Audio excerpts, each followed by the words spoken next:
Today we'll be going over Intro to Dax. We'll be going over basic calculations generally, and within that we'll be talking about measures, we'll be talking about calculated tables, we'll be talking about calculated columns and the differences between them.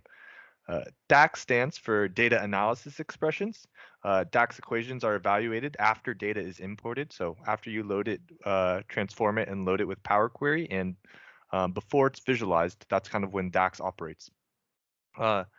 DAX equations are similar to Excel equations, but whereas Excel equations operate cell by cell, DAX equations are broken into DAX columns and DAX measures. DAX columns work on a row by row basis, similar to a custom column in Power Query. DAX measures work over all the rows in a column or table. It's best to understand DAX measures as aggregates and DAX columns as new columns in the data. We'll start with DAX measures, then we'll go into a little bit of context and DAX tables, and finally we'll finish with the DAX columns, which are actually fairly easy. So starting with DAX measures, we will be going over count, DistinctCount, and the relationship to data modeling. So we'll start with DAX measures or aggregate equations. DAX measures are used anytime you want to discuss or calculate the value over multiple rows. For example, if each row represents a transaction, I might be interested in talking about the total revenue, the sum, or the total transactions, the count, the average transaction amount, which is average, or the total unique customers, which would be an example of DistinctCount. The most basic DAX functions that can be applied to all tables is count. So we'll explore count and DistinctCount and the relationship to the data model. So first, what we're going to do is we're going to import data using a web connector to use to a public Google Drive I set up. Some of you guys might have seen this data set already. I'll post it in the chat. So what we're going to do is we're going to do file, get data. We're going to do web connector. We're going to drop that URL into the web connector and go ahead and click OK. And we're going to pull in all three tables.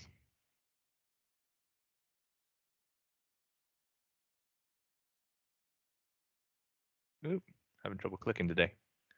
And we'll head click load. In the query editor, once we loaded it, we'll go back to the query editor. So we're going to go to transform data so that we get into the Power Query view. We've been here before. And we're going to go to the dim host table. And we're going to highlight all three rows. And in order to do this, we can click one row, hold shift, and click the last row, or sorry, last column. So we'll select all of them, and then we're going to right click on the headers and do remove duplicates. This is going to remove the duplicates that, like, if there's an entire row, as opposed to just like one person. So once we're done here, that's all we need to do for this data set. We're going to click close and apply. And let's get started on our DAX. So once back in the report view, click on the ellipses next to AB NYC 2019 and click New Measure. A formula bar will appear at the top of the report, and let's type the following. Count hosts equals count of AB NYC 2019 host ID.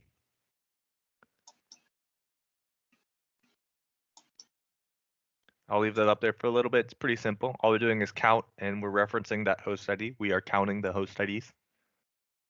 And so what we're going to do is we're going to drag that measure into our report, and we're going to turn this into a card. Generally, I'm going to be using cards throughout this entire tutorial, just because it makes the number nice and big so we can talk about it. Let's click. Now let's do let's do the same from dim host. So let's go to the dim host table.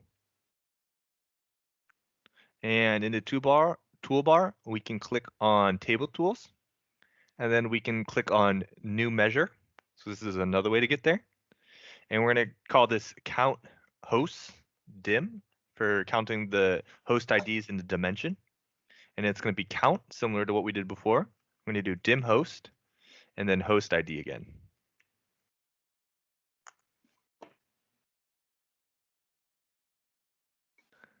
So we can then take this, we're going to do another card for comparison. So we'll just drag that into our report. So now we have count hosts and count host dim. One should have 39,000, one should have 49,000. Notice that there are less total rows in host dimension.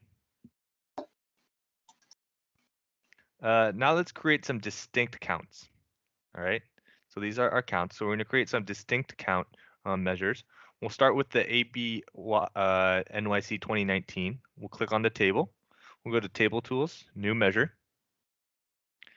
And this one will do a D in front of the count host. So D count hosts. And then parentheses. Oh, sorry, equals. D count hosts equals. We're going to use distinct count now. And then we'll fill in host ID here.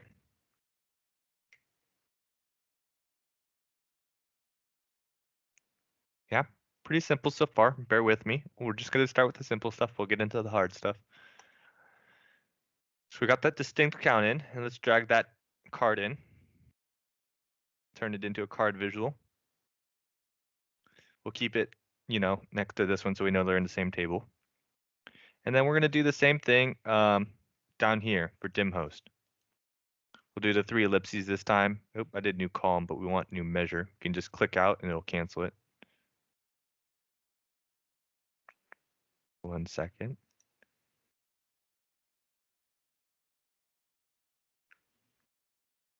We're going to click new measure. And we're going to type in D count hosts dim. Trying to keep the same nomenclature. We'll do distinct count. And then this time we're doing it dim host, and we're going to do host ID. So basically, a 2x2 variation of the same ideas. But I want to kind of get into what these numbers mean and their relationship to each other. So we should kind of have it looking like this, right? We can maybe switch these over here. So we have our first ones. So this is from our fact table, right? And these are from our dimensions. And what are the conclusions we can draw from this? It seems that distinct counts, regardless of whether we're looking at dimensions or fact tables, are the same. And this makes sense. The dimension ought to describe every host in the fact table. Sometimes these numbers are different, but it's generally a goal to get them to be the same, right? So for every product you have in your, sales table, you want that product ID represented in your dimension so that you can inform your sales about which product this is, what categories it fits into, what segments it fits into.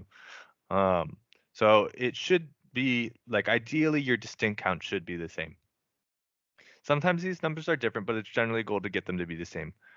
We can also conclude that each row in the dimension doesn't represent a host, right? If we look at our dimension calculations, we can see that there's about 2,000 rows where there's a duplicate host ID.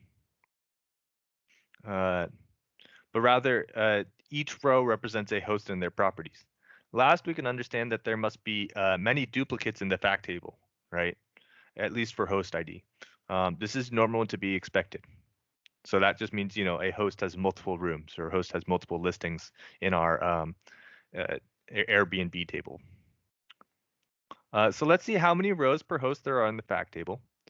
And however, let's also see this relative to the dimension, as dim host should be describing the fact table. Click on the blank space in the canvas. We'll move these over to the left for now. We'll click on the blank space in the canvas, and let's click stacked column chart.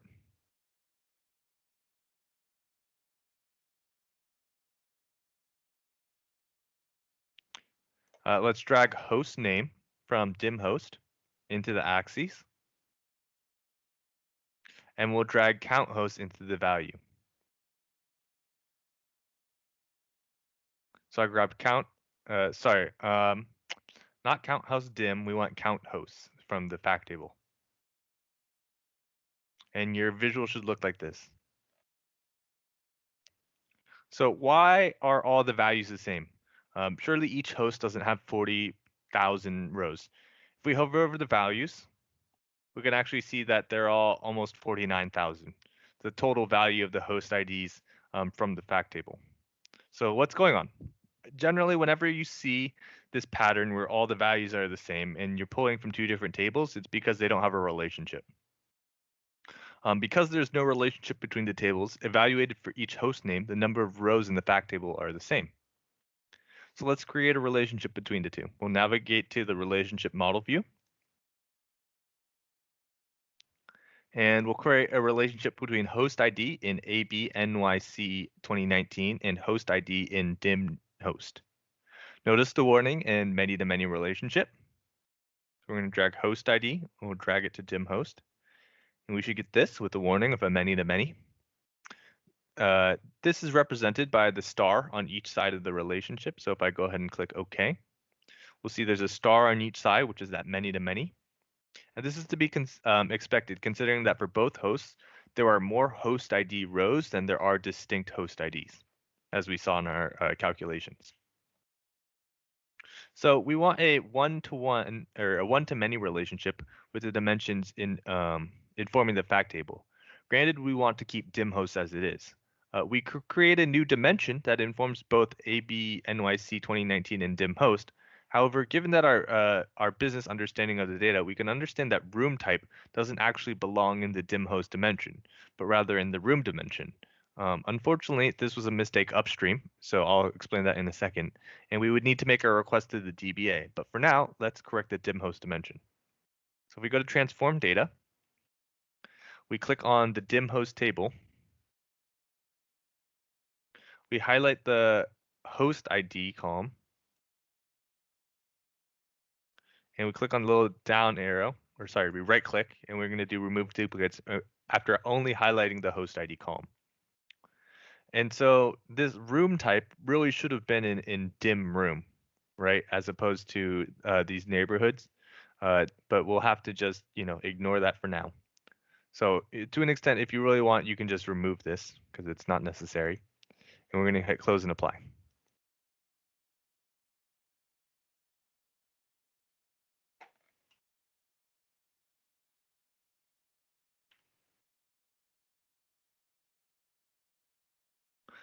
So once we have loaded the data, we're going to return to our model view. We're going to delete this relationship, this many-to-many.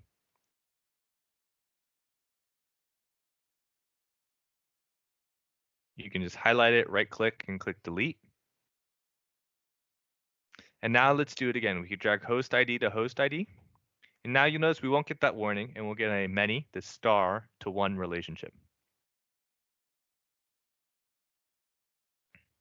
Let's return to our report view, and we'll notice that we have, the number of rows are now changing based off of which host it is, and this seems a lot more reasonable.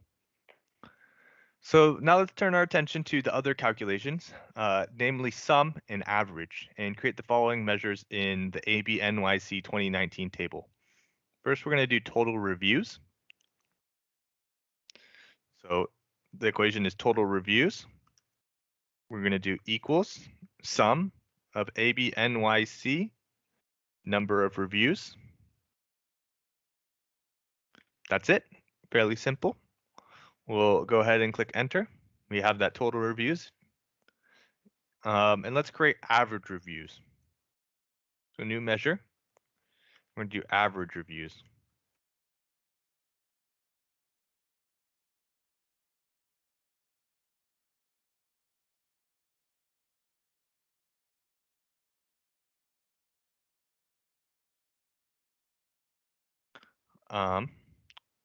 We're going to create a new page to visualize these.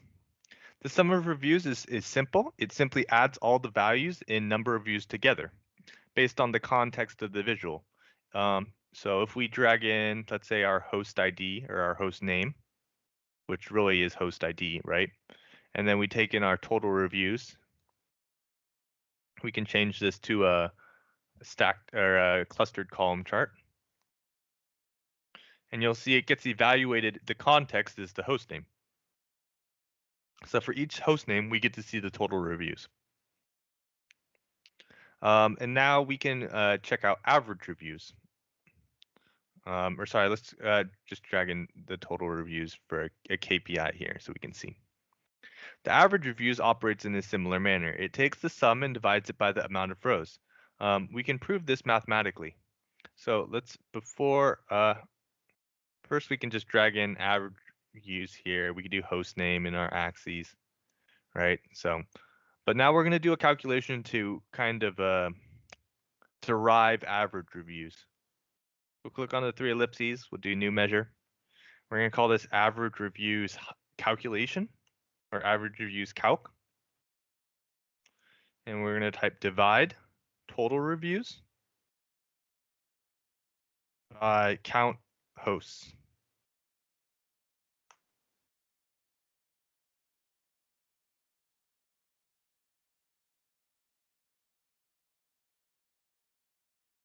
And we can graph this next to our average reviews calculation. Put it in, and you'll see that all the values are the same. So in fact, these two equations are equivalent, right? No matter what context you give them, they will return the same values. So even though we are counting host IDs, this formula works for any attribute in the x-axis. We can prove this by dropping neighborhood from the dim room dimension. Right? Still same values. This is because we're counting the number of rows of host ID. Insofar as all the rows have no blanks, this will hold true. We could be counting rows of availability, 365 or price, but at the end of the day, we're simply counting rows. Similarly, we are calculating total reviews. Regardless of which column is in the x-axis, total reviews would be calculated based on that context. Thus, the number of rows in the total reviews will shift based on whatever context we give them and will return at the end of the day average reviews, which is based off those same context. Note, count distinct will also shift based on the visual context. However, it's more like sum than count as it's dependent on the column it is counting, right?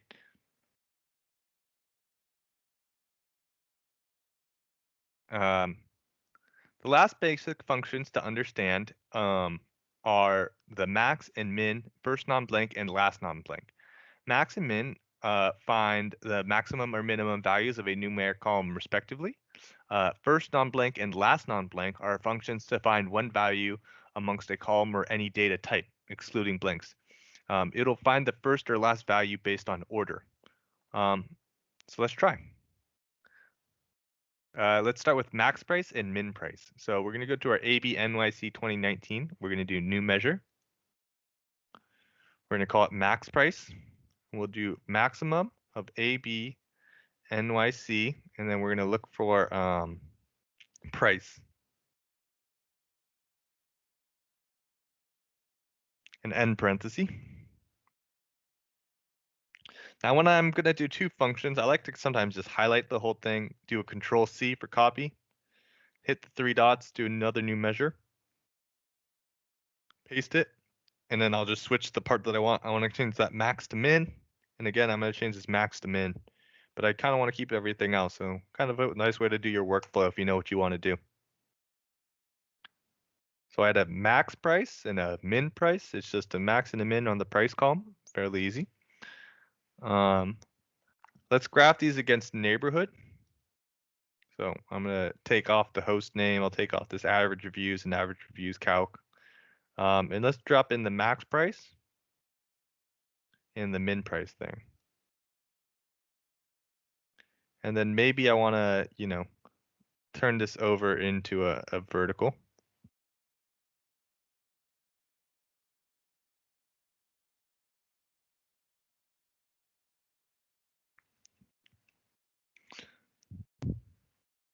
We can also drag these in for, more KPIs. So we'll drag them into cards so we can see over the whole thing. So that's that max price. You can drag in the min price, turn that into a card as well. And yeah, as you can see, maybe if we order this instead of by max price, we can order by neighborhood. And we can see, which neighborhoods really have the most variance. So the Upper West Side can be very expensive or very cheap, But yeah, that's max and min. Let's also find the first and last neighborhoods. So I'm going to create a new page for this. And we're going to go to our dim room table at the bottom. And we're going to do a new measure. So this is going to be a little bit more complicated, and there's definitely better ways or more complicated ways to use these functions, but we're going to do first neighborhood. We're going to do first non-blank, and then we're going to do dim room neighborhood, and then we're going to do dim room neighborhood again.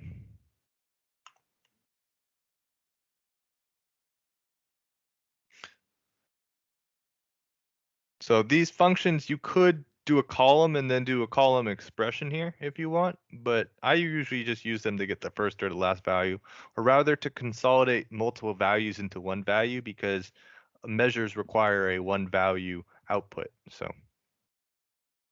And that's how I get that one value. Now you're not going to see it because we're on a clustered column chart, but if we switch this to a card, we'll get the actual name. Now I'm going to copy this and paste it because we're going to do that thing where I take that first neighborhood and we're going to do last neighborhood now. I'll copy that, Control C, new measure, Control V, and then I'm going to change first to last.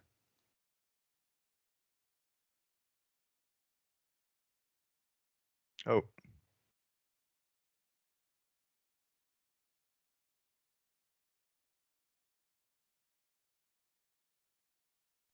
Last neighborhood, and then we can change from first to last here. Got two T's. Last non-blank. I'll go ahead and hit enter, and I'm just going to replace that first neighborhood with last neighborhood, and you'll see we got Allerton and Woodside. And that's it for our basic functions. We are now going to go on to calculate, which is kind of giving your functions context. From there, we'll talk about text functions, and then from there, we'll talk about calculated tables, variables, and finally calculated columns. Calculate function. Calculate may seem redundant as it simply calls another function, but it also allows the function to be filtered within the Dax function. For example, we might take our sum of reviews and filter it so only a certain host shows.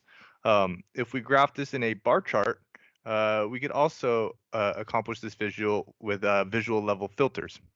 However, where this really comes in handy is when we want other metrics in the visual to not be filtered by our chosen attribute. To continue our example, what if we want to show host X as well as all hosts? So let's actually go through our example and we'll cover other useful instances of calculate. First, let's create a new measure in ABNY 2019. So I'm going to hit those three little dots, do new measure. And I'm going to call this Donna reviews or Donna reviews. So I'm going to write Donna reviews equals calculate the sum of ABNYC. We're going to do sum of number of reviews. We'll close parentheses for our sum, and now it's going to ask for filter. So we're going to do filter, and we're going to do dim host host name. Then we're going to say equals Donna. So filter really creates it really returns a table. And what calculate is asking is, all right, I have this expression. Where do I calculate it from? What context do you want? And so you feed it a table. In this case, we're going to feed it the dim host table, but we're going to filter by the name Donna. So ideally, it should be a one-row table, right? Calculate takes two or more parts, an expression and a filter. Filter also takes two arguments, a table and filter expression. Notice that the filter actually filters dim hosts and not ABNYC 2019. We can do this because dim host filters ABNYC 2019 by relationship. So this is where that direction and cardinality matters for your calculate function. We will press enter and we can use a card visual. We'll just create another page. We'll use a card visual to show our Donna reviews. And we'll also make a card visual showing total reviews.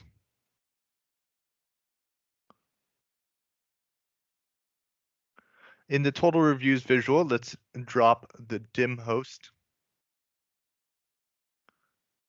In the total reviews visual, we'll drop a dim host name into the filters on this visual. And then we're going to search for Donna. And then I'm going to click Donna to filter out this visual. And notice that the two card visuals display the same value.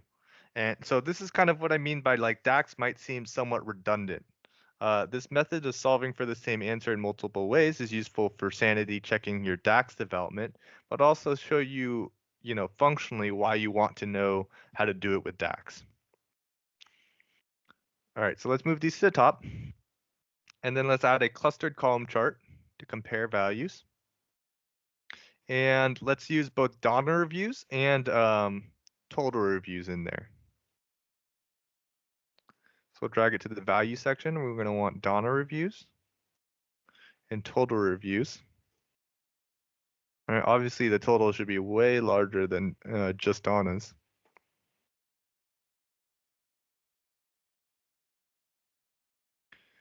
Note that Dax is the most convenient way to show both these measures in one chart, right? So if you tried to do total reviews and total reviews, there's no way to just filter on one of these bars using the filters on this visual. The lowest level of filters you can do is on this visual, unless you use Dax. So this would be the only way to show this visual. Another example, which might seem a little bit more prescient, is when you're trying to show a fractional or percentage measure. Say we want to show based on the x-axis values of dim host, right? We'll take the host name. So say we want to show what is the given host contribution or percentage of total reviews. Dax is best developed and understood alongside visuals. The clustered column chart will provide context by which the Dax is executed. Rather, consider for each value of the x-axis, the Dax will run and provide an answer or value that results in the height of the bar. As a fraction, we want the numerator to take on this context and evaluate per host.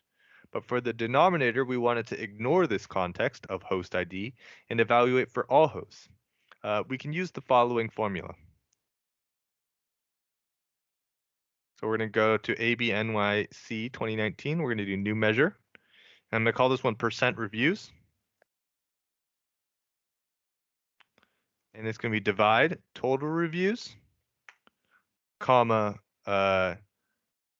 calculate total reviews again. But this time, for my filter, I'm going to do all ABNYC 2019. So that all is going to cancel out context, right? And divide is taking this numerator, which is total reviews. I want this to change. We can see that if we take out Donna reviews, we can see that per host total reviews actually changes, right? But if we look at this calculate total reviews all NYC 2019, it's going to actually give us the same value regardless of who the host is, because that's what the all does. So when we drag this in, maybe we could do a new table and we'll do a line chart. And then we're going to drag in host name for the axis again. Ooh. You'll see that our percentage shows the percentage of all the total reviews that each host is contributing.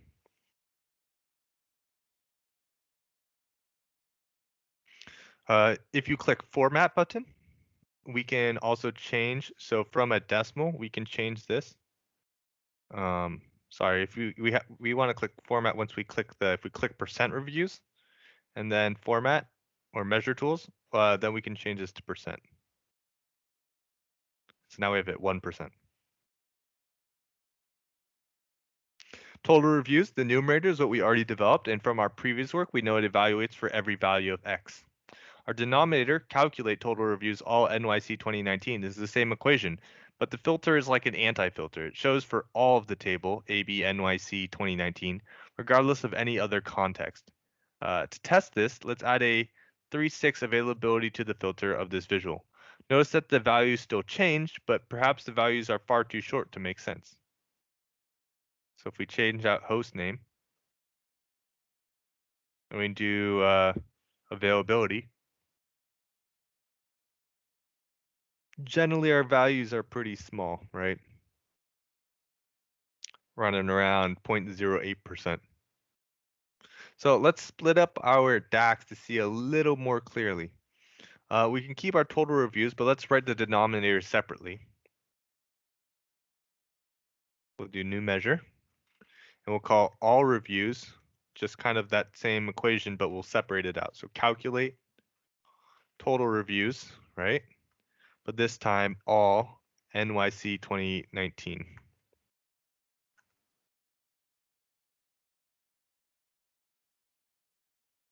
And then we can change our percent reviews equation to take total reviews instead of this fragment here. We can refer to our other DAX equation, all reviews. We have an extra parenthesis there. From here, let's chart these in a matrix because as you can see, it can get kind of confusing with different scales with a bar chart. So we do a just a table, not a matrix. We do a table. We can drag in the host name. And then we can drag in all reviews that we just created. And then we can drag in total reviews, which we did a while back. And what you can see is that the total reviews is going to change per host. It matters which host we're talking about versus the all reviews is, going to be the whole thing. Or it's going to, no matter what, it's going to count up all of the reviews regardless of the row.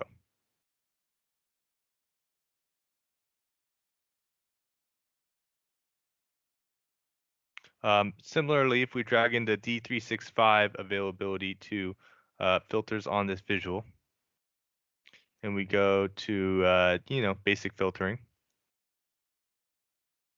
no matter what we click, it seems that the all reviews stays the same. But if we click on a few more numbers, when we can start populating total reviews, which is going to be responsive to those numbers.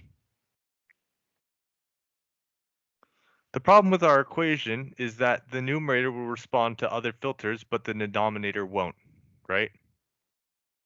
Like ideally, we want to see the host's contribution relative to all of the reviews sliced by whatever category we're talking about. So if we're looking at a particular host name or we're looking at a particular neighborhood, we want to see a host's share of a given neighborhood. But this is going to be ignored because of that all function. So instead of doing all dim host name, if we change all reviews from all of the entire table, we can do all dim host name.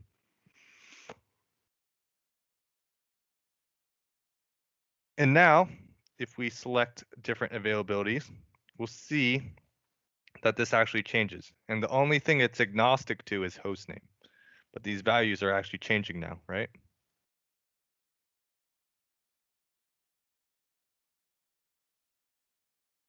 We can, let's exit out of this version of clicking through. We can drag in a slicer and drag our availability into the slicer. And as we move it around, the numbers are going to change in both equations now.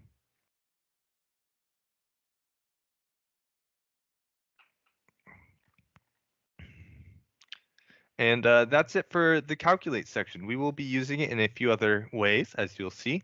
But for now, I'm just going to move on to text functions. Then we'll take a little break. We'll cover calculated tables and context, and then we'll get into calculated columns, and then we'll be done with our basic DAX lesson. So text functions. We can also use functions to work with text data types. So far, we have used DAX to deal with numeric examples, using mathematical functions over a given column. Whereas with numeric examples, we might get the max, min, sum, or average of a set of numbers. With text, we'll grab the first, last, or count of words or phrases. We can also combine our results with hard-coded text. We can concatenate text, and we can use our text as an input for a filter. All measures must return one value. When given a column, we must find ways to either summarize the values or select one of the values. And we encounter an error easily. So if I do from the dim room table, if I create a new measure, and I call this one neighborhood,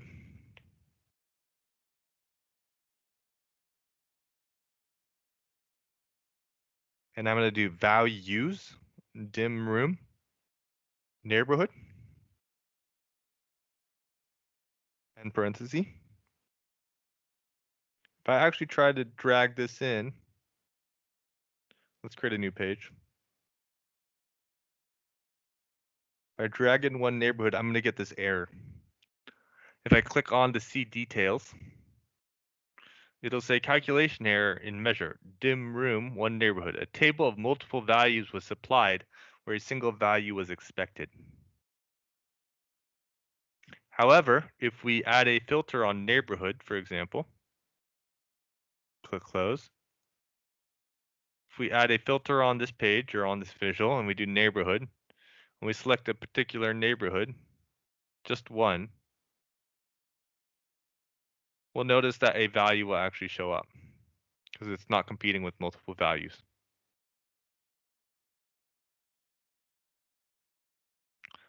Perhaps we don't want the visual toggling between an error and a success state, so we can wrap the values function if a if has one value function.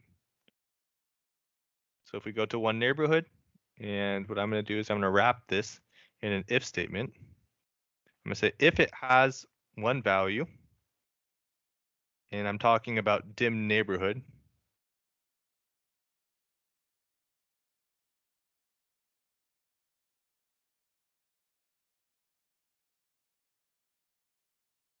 got an L here.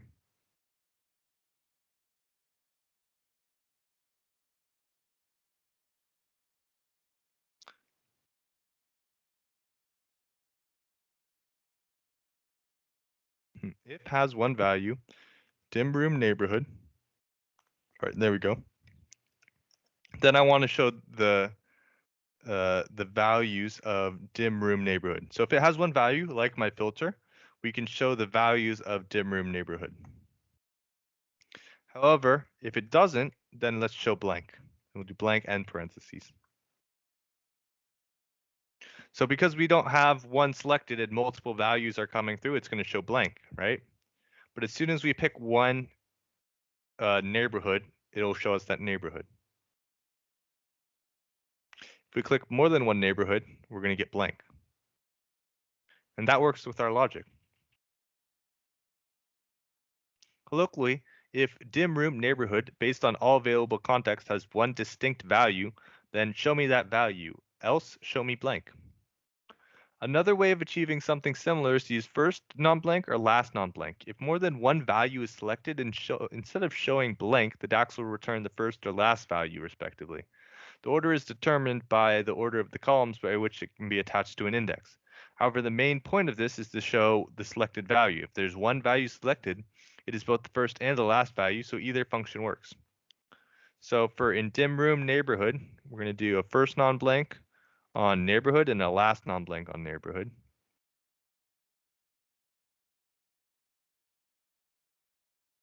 Sorry, first neighborhood equals first non-blank neighborhood, and then neighborhood again. Remember, you got to repeat it twice for the first non-blank. We can control A, control C, and get cracking on our second measure. So now we'll do last neighborhood.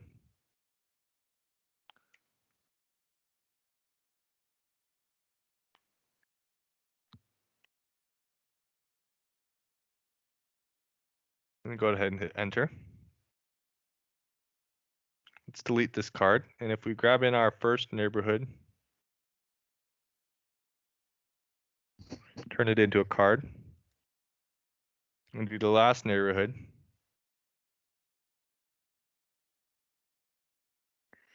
and turn it into a card, we should get Allerton and Woodside. If a neighborhood is selected in this case, let's click on Arden Heights, we'll get Arden Heights for both. If we select more than one, it's gonna it'll take that list of the first and last one. So right now it's Arden Heights and Bayside, and the last one is Bayside. The first one's Arden Heights. If we pick one farther down the Baden Heights, say Cypress Hill, that's going to take the place of the last one. So pretty intuitive, pretty easy, but a good way of getting your columns, which have multiple values, to consolidate into one value.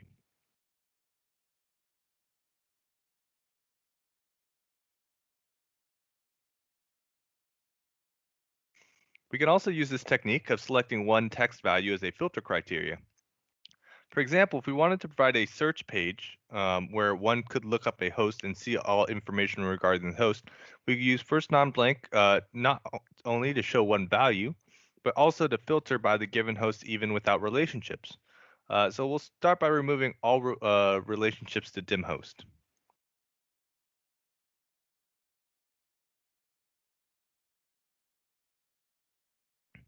We know that host ID will match up, so we'll take advantage of this and create a disconnected lookup. But first, we'll deal with lookups with dim host. Start by changing the data type of dim host to text. Oh, delete that relationship. Let's go to dim host, and we're going to go to host ID.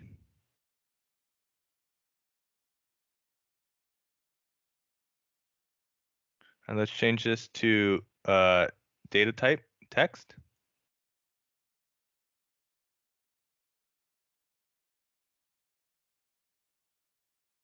And then what we can do is we can, let's delete these for now. We can take our new host ID column, and we can turn this into a card. Then we can take host name as our slicer. Since we're returning only one value, if we click on a particular person, we get their host ID now.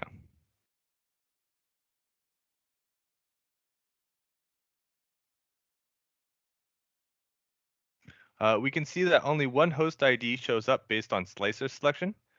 This is because they're in the same table and have an implicit relationship. To show the effects of disconnecting our relationship, let's create the same DAX, but calling from the ABNYC19 table. As before, first change the data type of the host ID to text, and after you've created the measure, add a card with the measure. So we're going to go to host ID up here in our sales table, and we're going to change this to text.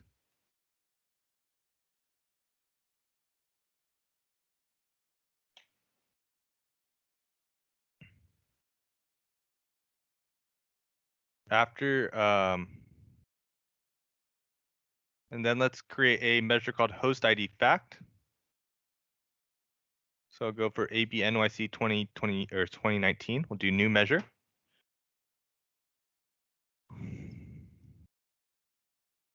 Because it didn't go through, so we'll do it again. New measure. And we'll say host ID fact was first non-blank ABNYC 2019. And then we're going to look at host ID here.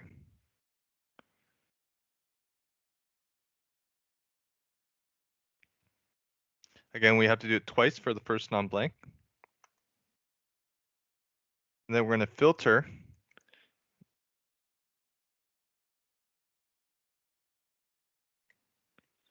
ABNYC 2019.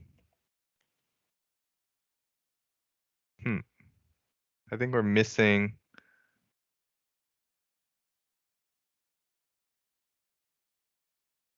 We need to calculate here.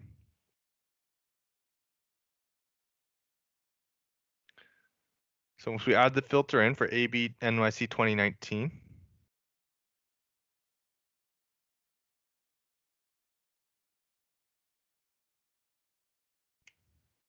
we'll do host ID equals host ID.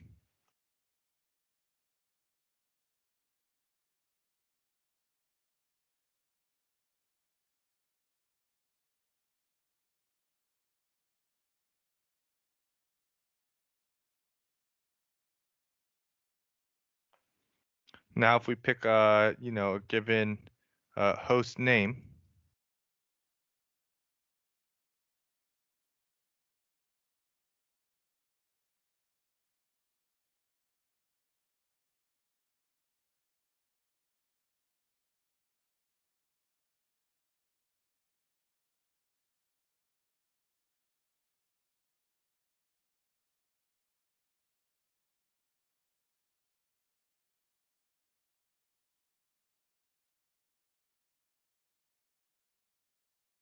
sorry, I lost my spot.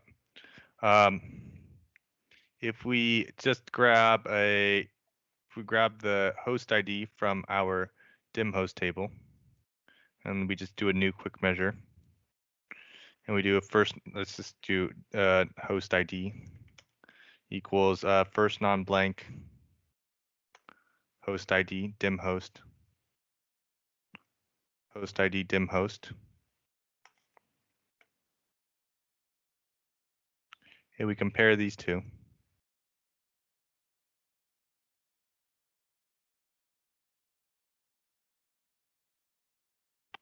Welcome. Oh, you'll see that they're not changing because of the relationship, right? Sorry, I think I messed it up somewhere.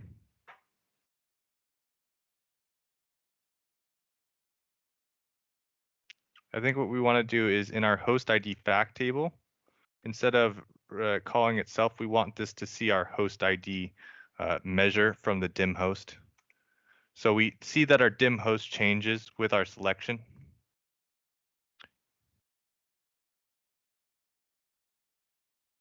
This changes, and then this dim host fact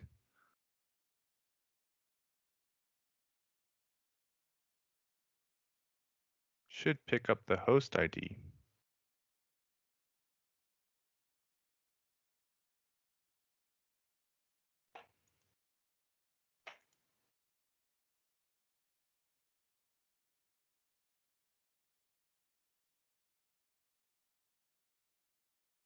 Ah, there we go. I had a filter here on neighborhood.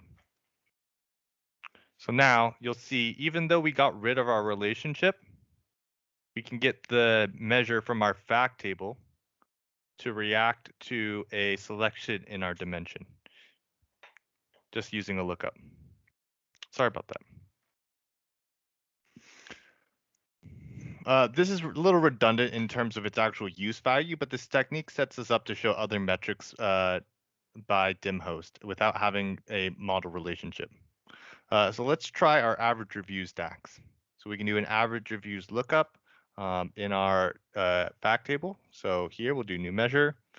We'll do average reviews lookup equals calculate average of number of reviews. And we can filter AB NYC 2019 by host ID is equal to our host ID measure, just kind of how we had it before. I think I forgot a parenthesis over here. And we'll need one at the very end.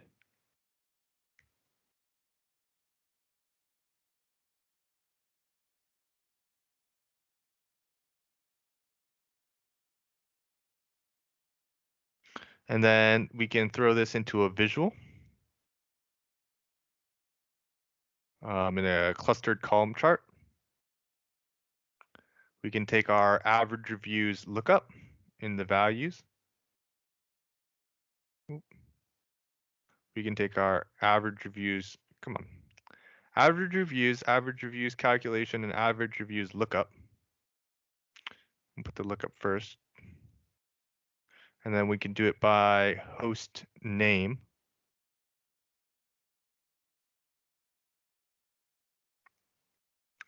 And, based on our selection, this should change. And you'll notice, but, how come we were able to do the average reviews and derive the average reviews, but how come our lookup now is giving us a different value? We did it with the similar way that we did the lookup for the host ID. But, it's still kind of off because we disconnected the slicer. What actually is happening is we're getting averages for the entire fact table,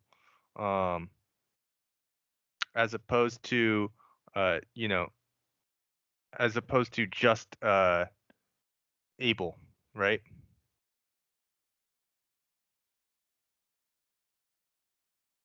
So if we look at our equation to really kind of piece it apart again, we're getting the average number of reviews for the entire host overall,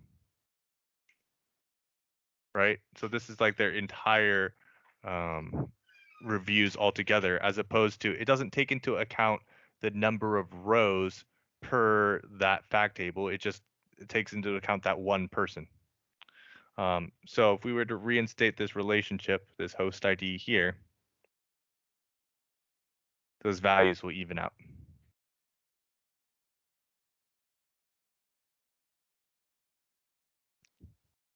So at the end of the day, lookups might be useful instead of relationships when the calculation you're using might need to escape multiple layers of context. However, instead of peeling away context, one can look up directly what they're looking for using DAX. One typical example is NTD and YTD calculations, and especially in the cases where the month or period start with an M or a P.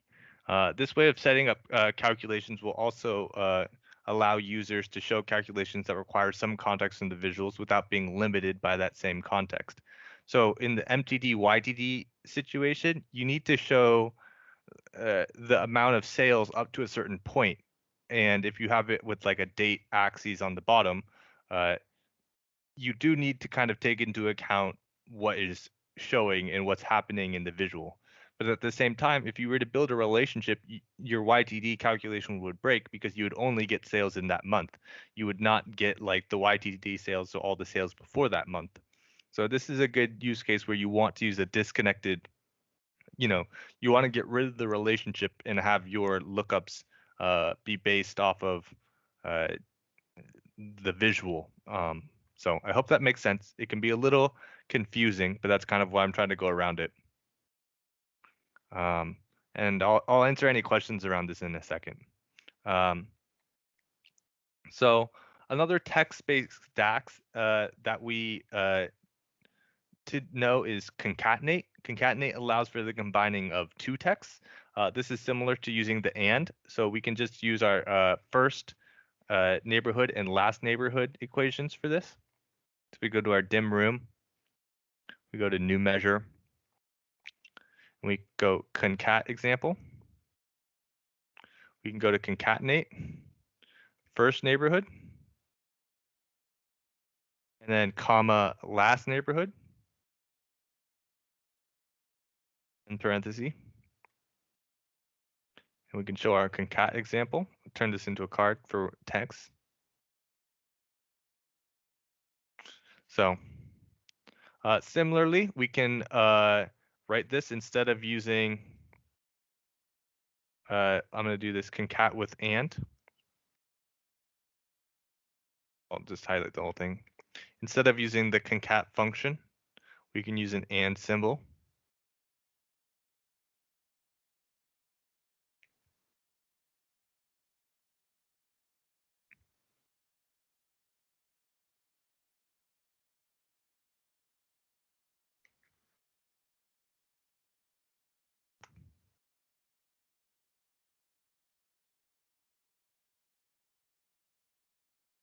So I'll just replace the field there. And you'll see that even though they're two different measures, in two different functions, they return the same thing. So you can always use the and, especially if you have multiple strings, and is probably better. For example, with the concat with and, we can modify this to add a space. So we can do and quote space end quote, and then another and to add that third string in. We can even be more descriptive here. We can take this and we could do first neighborhood, and then maybe colons and quotes, and then here, instead of a space between them, I'm actually going to use, to do like an indent, you're going to want to do unichar 10. Then we'll do and last neighborhood, colon space quotes, and then another and to wrap it up. So we can make it look nice like that. The unichar provides a line break, as I said. And more useful than concatenate is concatenate x. Concatenate x evaluates an expression row by row of the input table and outputs the result in a single string. So attached with the delimiter specified. The syntax requires concatenate, then the table name, then the expression, and then the delimiter. So we can show a concatenate x example. And cat x example. Concatenate x. And so we got to take a table. In this case, I'm going to take the distinct host names. Then I need to call a expression. In this case, my expression is simply the host name. So for every row of this distinct table, I want the host name, and I want to space them out with a comma and a space, and that's going to be my delimiter.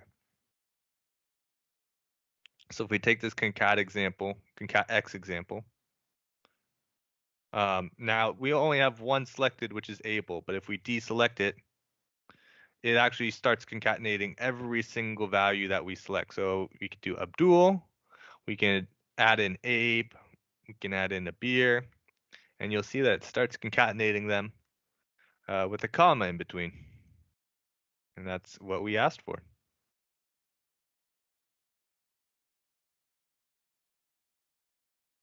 We use distinct dim host name to provide a table that only has unique values. Otherwise, we might have, we might have duplicate names with a different host ID, which is what is unique. And so we might have it say, Michael. We also can use the unichar 10 here as well. So maybe we don't want to split it up by a comma, for example. Instead of our delimiter being a comma, we can do unichar 10.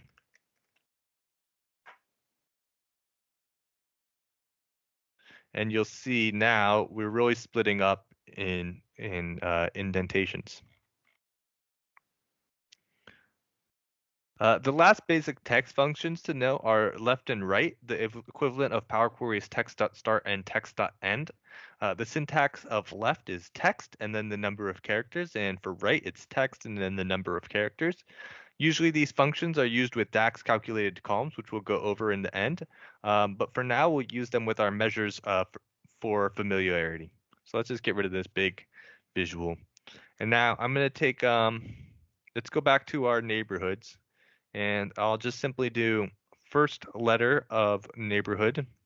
So first letter neighborhood equals left, and then first neighborhood. And then I'm going to do a 1 here to show the first letter of it. I'll drag that in. We'll turn it as a card so we can see the results. And you'll see it's A in Astoria. We can test this by, clicking something else. Let's clear this filter out. And these are all A's, but maybe we can reach, man, a lot of names. So we got the charity, so we get the C in charity. Let's do the first 3 letters instead of just the first letter. So we can take this, copy it, Control A, Control C, new measure. I'm going to put in first 3 letters. Then here, all I got to do is change this 1 to a 3. We can drag that in, turn it into a card. So the C in crown, the CRO in crown. And similarly, we can also do a last letter. So we take this, we go new measure. And if we start from the right,